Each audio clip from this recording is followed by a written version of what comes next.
Okay, here we go. The tangent line approximations and differentials. A tangent line to a curve gives us a useful way to approximate a value on the curve. We usually write our tangent line equations in point-slope form. Y minus y sub 1 equals m times x minus x sub 1 for a particular value of x sub 1 named a.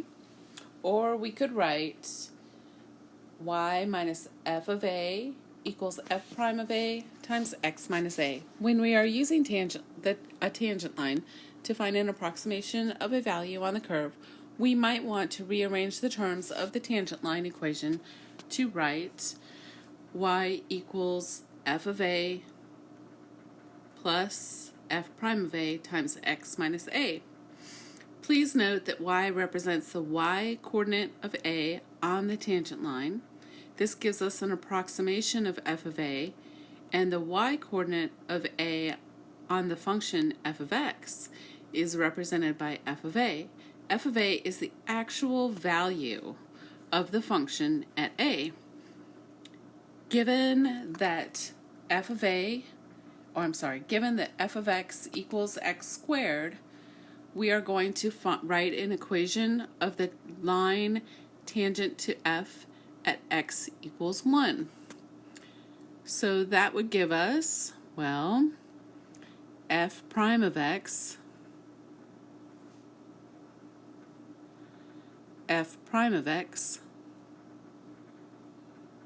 is 2x, and we're looking at x where x equals 1, so f prime of 1 is just 2. So at x equals 1, we also need to find the y value. F of 1 is 1 squared, which is just 1. So we can put in y minus 1 equals, our slope is 2, times x minus 1. Really easy function to mess around with. We can use this to find an approximation for f of 1.01. Excuse me. Sorry, I had to cover the mic and move it away so it wouldn't make you go deaf. I hope I didn't. So we're actually looking right here at a graph that looks something like this. And we're looking at a tangent line at, well, that was a kind of bad x squared graph, but you get the idea. Oh, that is a bad tangent line. Bad tangent line. Give me a second. I'm going to make it perfect. Okay, so basically what we're saying is we're a little far away from f of 1. So maybe we're about there. Just a little bit off of the curve. So we're going to find an approximation for f of 1.01. So we do that by plugging in 1.01 for x. So we have y. I'm going to write down b here so you can keep track of what I'm doing.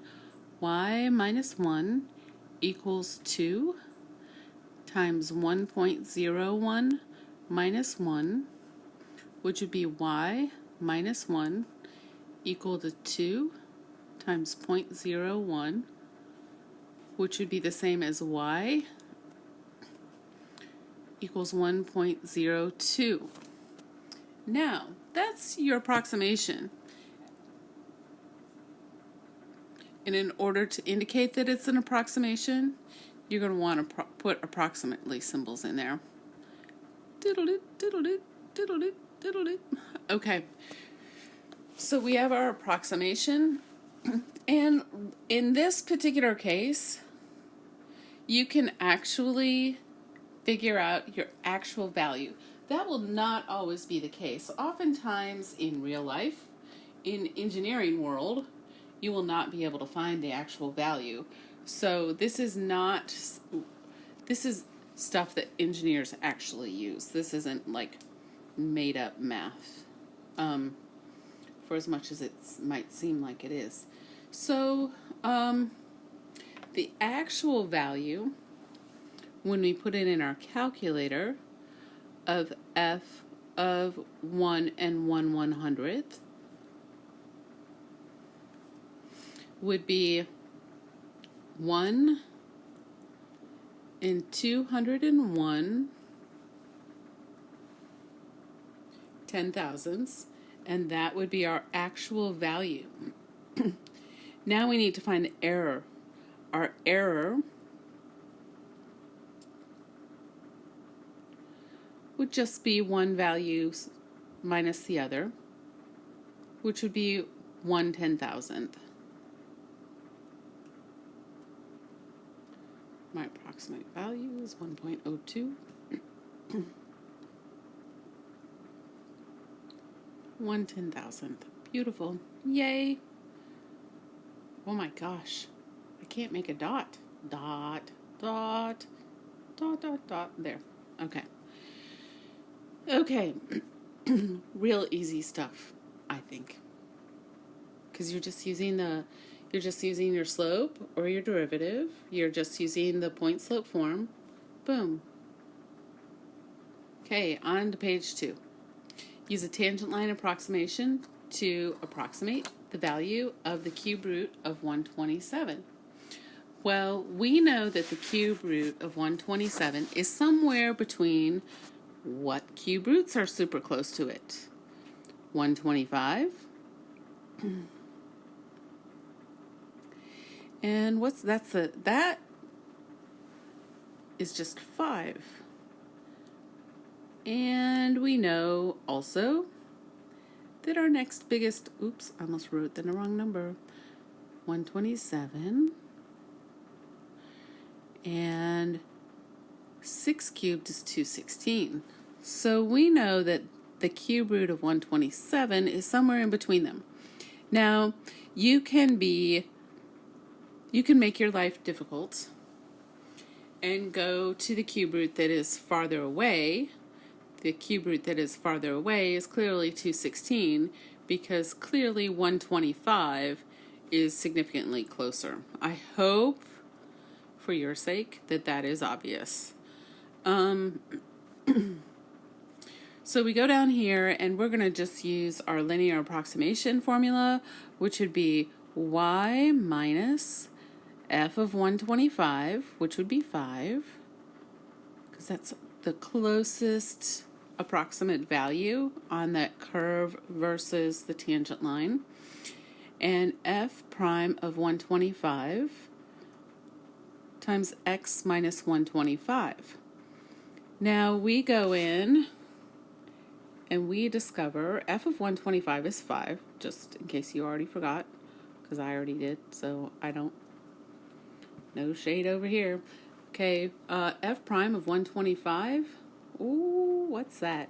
Get out your handy dandy little calculator and you will discover that is 1/75. I think I should talk about that real quick.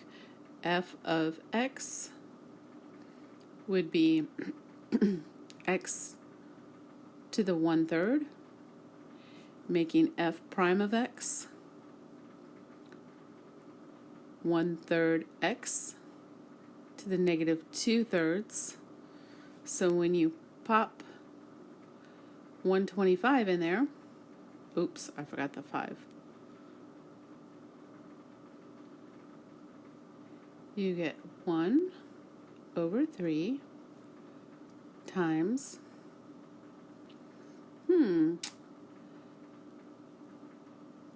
cube root of 125 squared would be 1/25, which is 1/75. Now, f of 127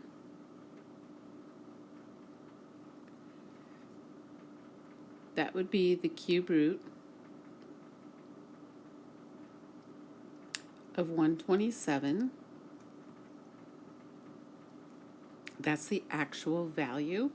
We don't need, I forgot to close my parentheses. Why didn't you tell me?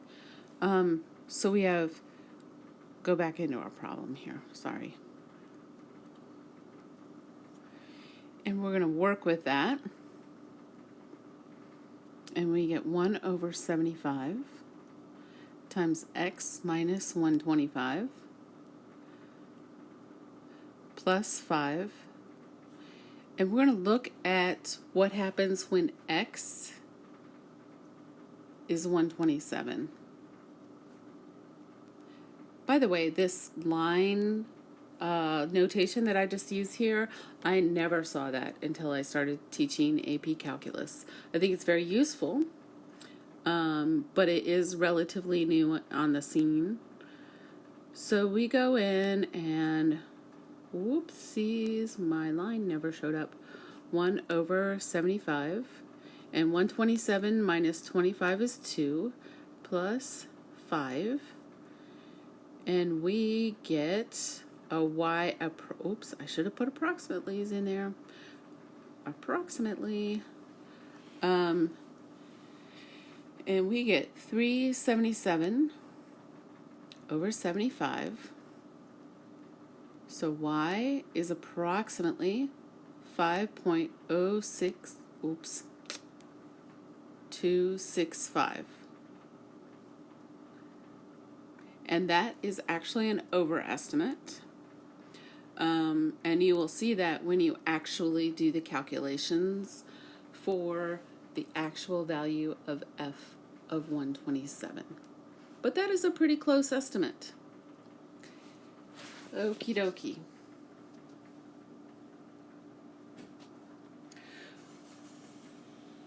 So this particular excerpt here is from the Finney, Domano, Waits, and Kennedy calculus book, and if you can get your hands on a copy of that, which you might be able to do, I don't know, it is a very easy to read calculus book.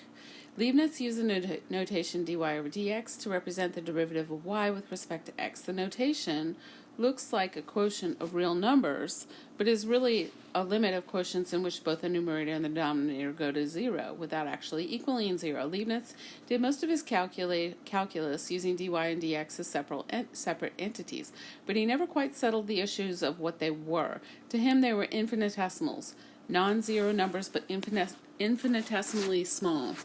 It is tricky to define dy dx as separate entities, but since we really only need to define dy and dx as formal variables, textbooks define them in terms of each other so that their quotient must be the derivative.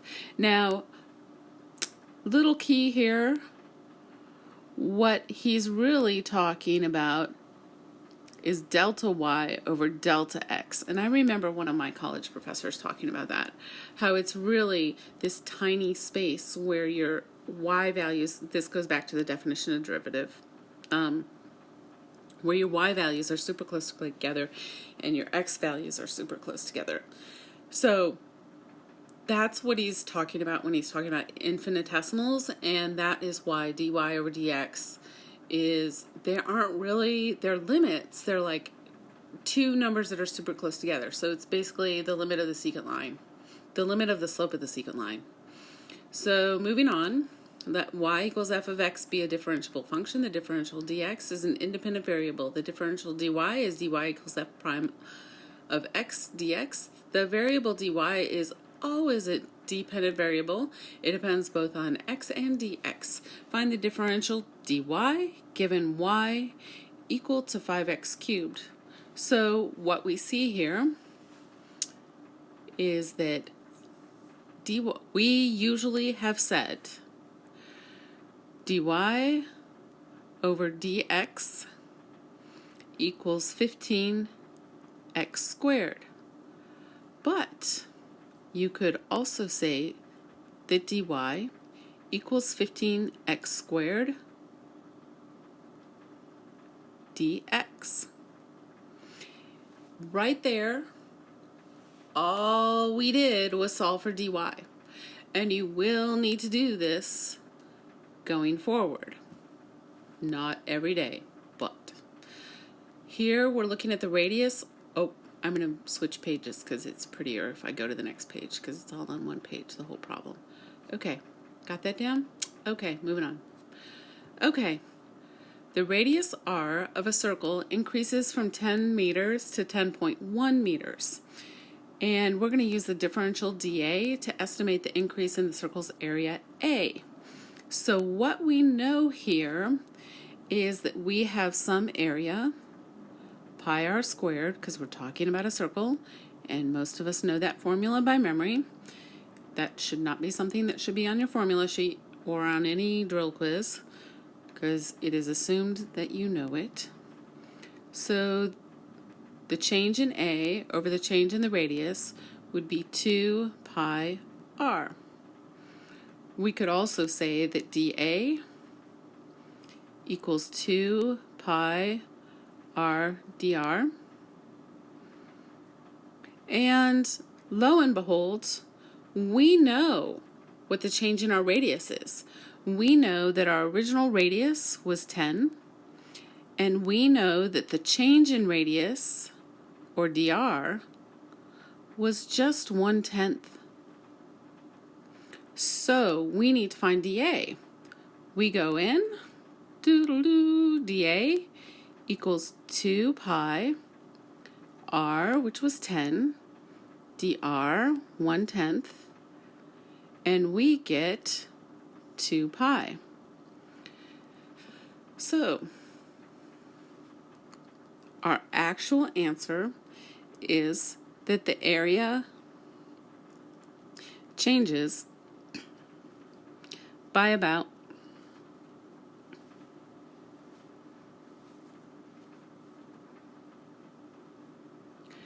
2 pi when r increases. Oops, that's too close together.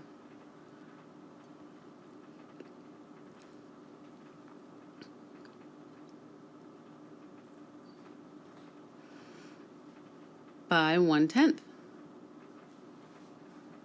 of a meter. The area increases by 2 pi, and I did not put units down. Square meters. There we go. Compare that estimate with the true change, delta A, and find the error in your approximation. And some professor I had tried to describe to us the difference between delta A and dA, and I got frustrated because the difference is pretty insignificant usually. Delta A is pi times 10.1 squared minus pi times 10 squared. So delta A equals 2.01 pi, and dA was 2 pi, so the error is just 1/100th of a pi. Who wants pie for Thanksgiving? Is 1/100th of a pi square meters.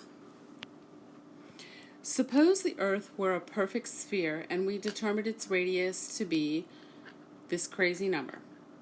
We know that this crazy number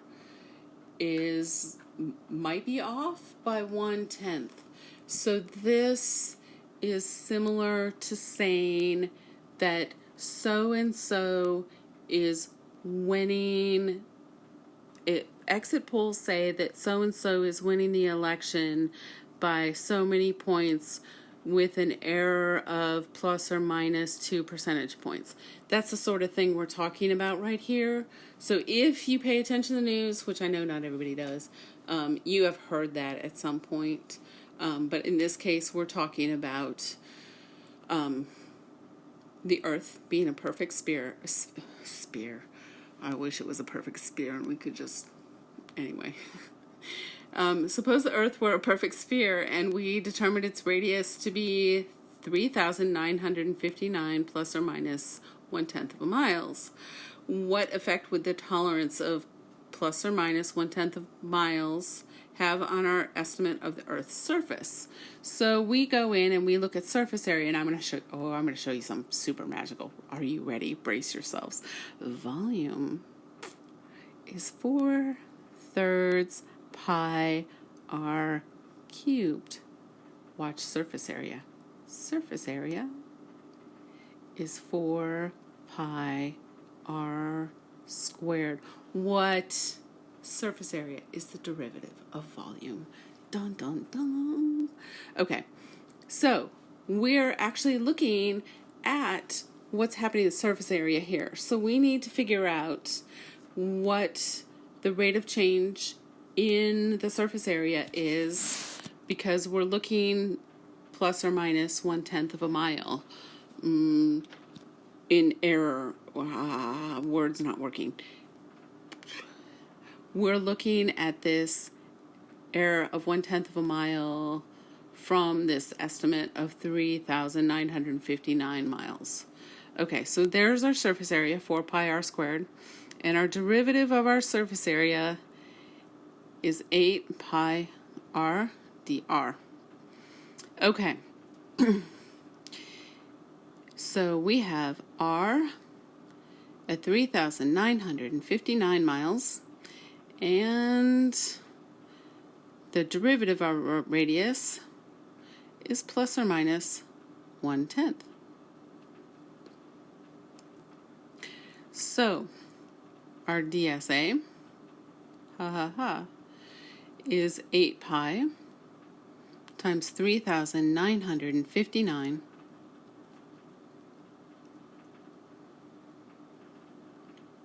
times plus or minus 1/10. Well,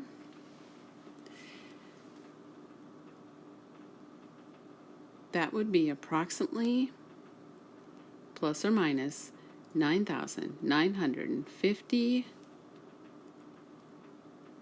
and 52 thousandths square miles.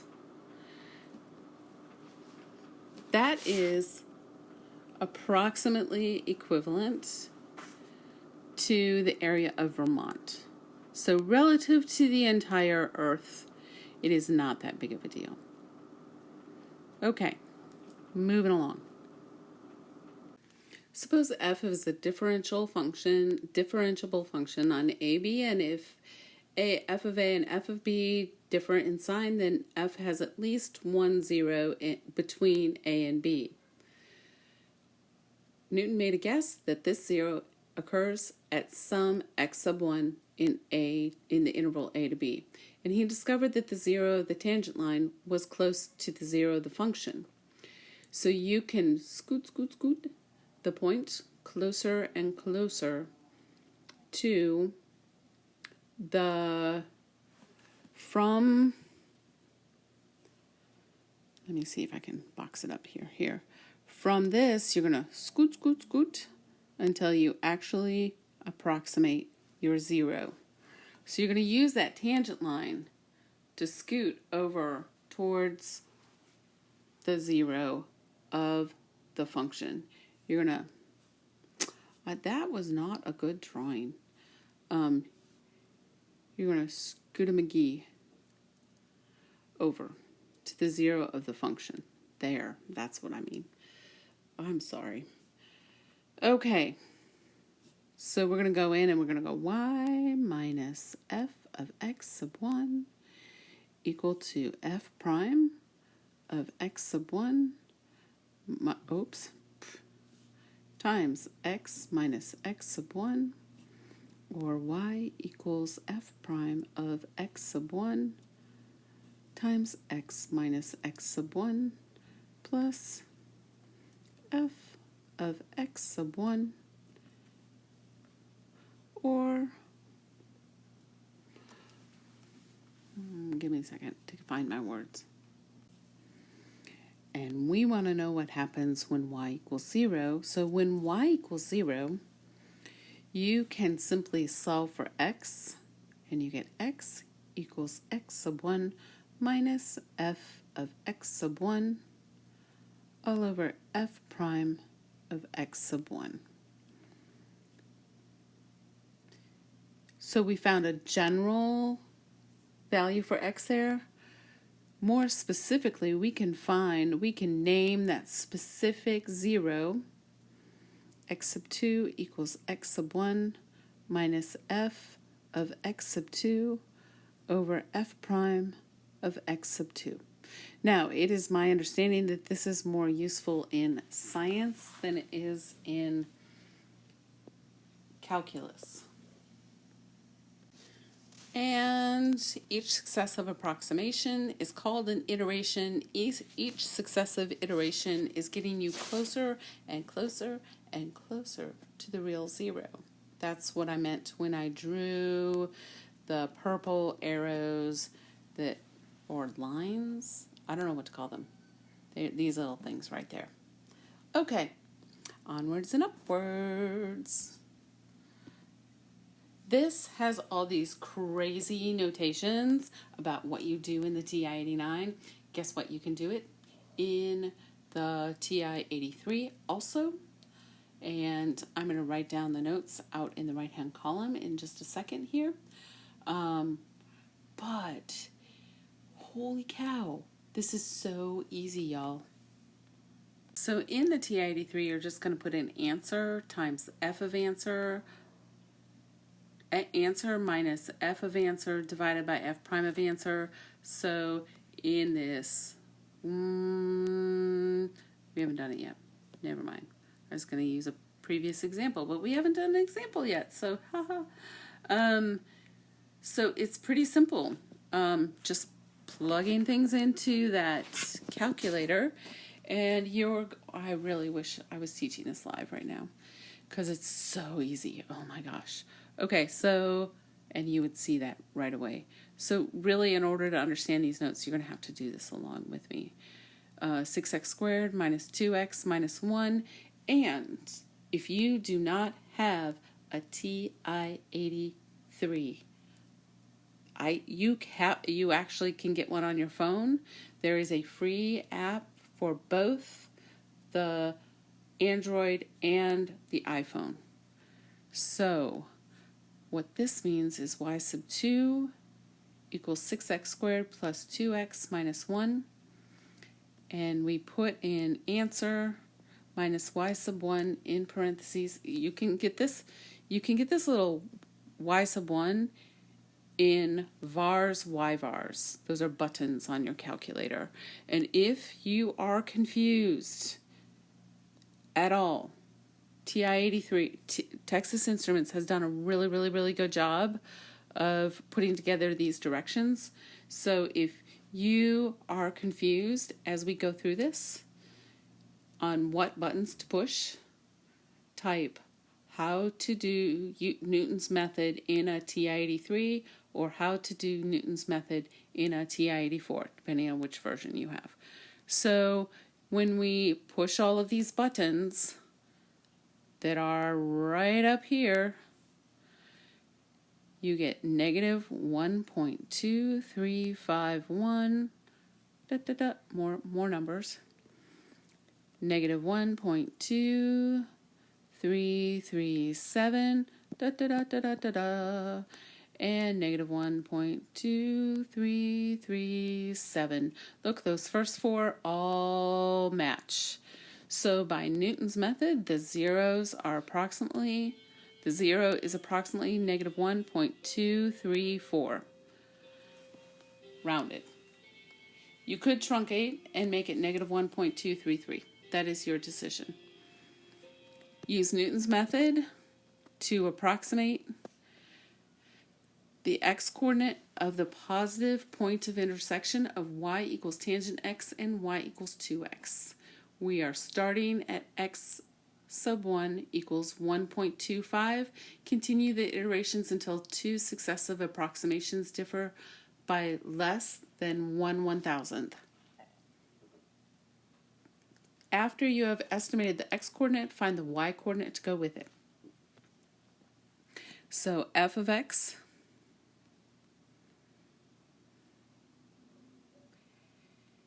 would equal tangent x minus 2x.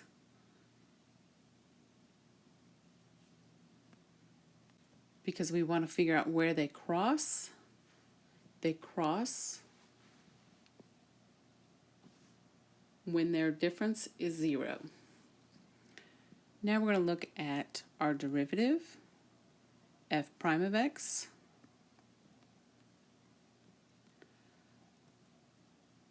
known in Newton's method as y sub 2, would be secant squared x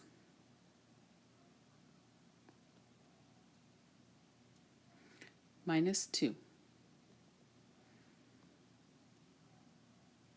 So we go in and we use our value of x sub 1 equal to 1.25, which now we use our little calculator.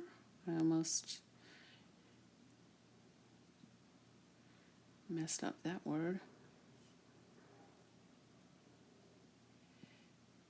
And plug it in. Make sure you know how to plug it in. So x sub 2 would be 1.1867. X sub 3 would be 1.1670. X sub 4 would be 1.16556. X sub 5 would be 1.16556. So x would be approximately 1.166. And after you have estimated the x coordinate, find the y coordinate to go with it. And we have an x coordinate of this, and we plug that in. I'm sorry, we put it in for x in the original f of x, and we get, and there you have it. You have a y value. My Easter egg today is going to be separate from this video for reasons that will become abundantly clear once you click on it. Okie dokie. I hope that you didn't find any of this too overwhelming. It is important that you have some sort of TI-83 or TI-84 or one on your calculator. Okay? Y'all take care. Have fun. Bye.